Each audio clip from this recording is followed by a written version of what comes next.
My name is Charlie Burton. Served in the U.S. Marine Corps 2003 in Wazit Province in the towns of Numania, El-Hara, Zubadia, Al-Kut, and was Lance Corporal. My name is Joseph Fernandez. In 2003, I was a sergeant in the 3rd Battalion, 23rd Marine Regiment, and we served primarily in Wazit Province, Iraq. My name is Ian Harris. I was a sergeant in the United States Army. I served as a chaplain assistant and deployed to Baghdad, Iraq, 2006 and in 2007. Jonathan M. Tennis, First Lieutenant, served with 101st Airborne. We were in Kuwait and we moved all the way through Iraq to Mosul. هم مجموعة من الجنود الأميركيين الذين شاركوا حرب العراق، ورغم مرور كل هذه السنوات إلا أن ذكرياتهم هناك هي كل ما يشغلهم. When we arrived in Iraq, we were heroes. Everyone was happy to see us. Everyone was talking about how wonderful it was that we were there. They would do anything they could to help us. And then me being an infantryman, we would go on presence patrols and we provided security at various places. We were outside the wire every single day in multiple nights. So some people I actually developed fairly close relationships with, where I would eat meals with them every day, meet their children, meet their wives. So for the most part, I had very good memories of the people. I would say when we had interaction with them, the vast majority of the time it was very peaceable, very nice, very cordial. They would ask questions about our customs. I know when we would do security at the government building in Kut, lots of the interpreters would ask us, what is American life like? How is this done? How do you, go to school, or how do you go to a restaurant, or, what do the women wear? Or what does the man drive, or what does he do for a living?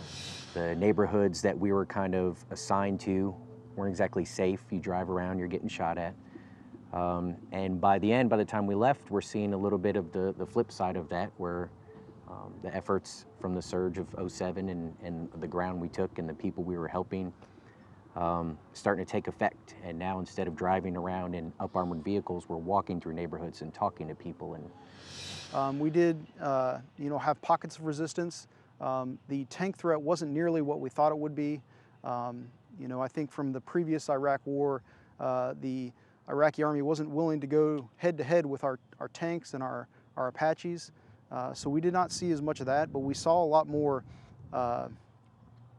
anti-aircraft weapons in towns or in built-up areas that we couldn't easily fire back at. قصص الحرب لها طابع إنساني، والعراق الذي عرفه هؤلاء الجنود وفقا لرأيهم قد تغير، والأرض التي سيطروا عليها وثبتوا فيها الأمن لم تعد كذلك لأسباب قد يجهل جلها. To tell you the truth, I was upset that I had to go to Iraq. I wanted to go to Afghanistan because that was the cause of 9/11. However, I wound up in Iraq, and with Saddam Hussein's history and what he had done with Iraq, it was a just war. Several hundred people digging on this abandoned city, artifacts and stuff that are 5,000, 6,000, 7,000 years old.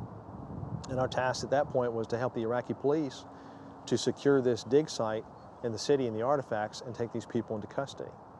Well, we did. Not going to go into details, but after about 3 hours of chasing people around on Humvees and on foot, I think we took 25 to 30 into custody, put them in the back of a jingle truck, and took them to the police station in El-Hara. And the artifacts, I can tell you, never seen anything before like that in my life. Handmade tools, bronze, copper, talismans, little statues, weapons. I think we've kind of backslid quite a bit. There was ground that we took at the end of '07, maybe going into '08, that we lost very quickly and significantly.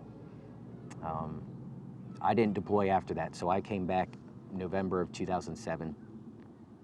But I stayed in touch with a lot of the friends that I made there that deployed a second time.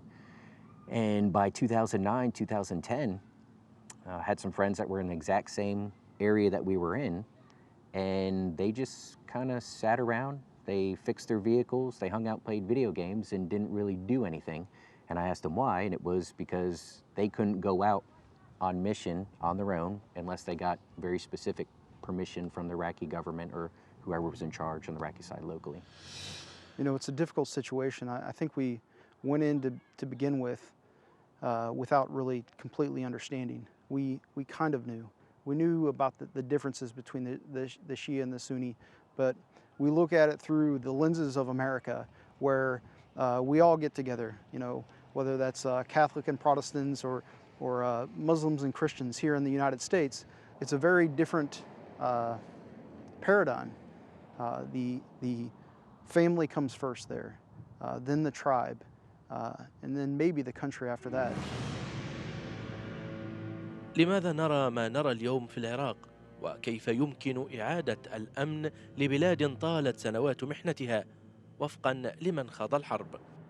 The war itself was popular at first, but the longer it dragged on, the more unpopular it became, and it became a matter for internal politics between our two main political parties.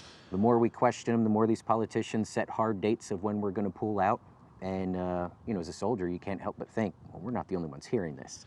ISIS or whatever we have now currently, anything building, you know, growing that we don't know about.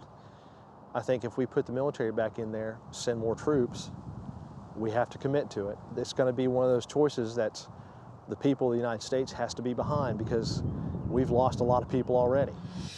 So for a lot of us, it felt like we left too early. And especially when this all came back, and then there was nothing we could do about it. You know, they went into Mosul, and you know that was the city that I helped liberate. We were part of the 101st, and we went in there on that longest air assault into Mosul, and I flew over as we were you know, enveloping the city, and then to see that city again fall, it was like, you know, the guys that went out there and gave their lives for that. It was almost, you know, for nothing.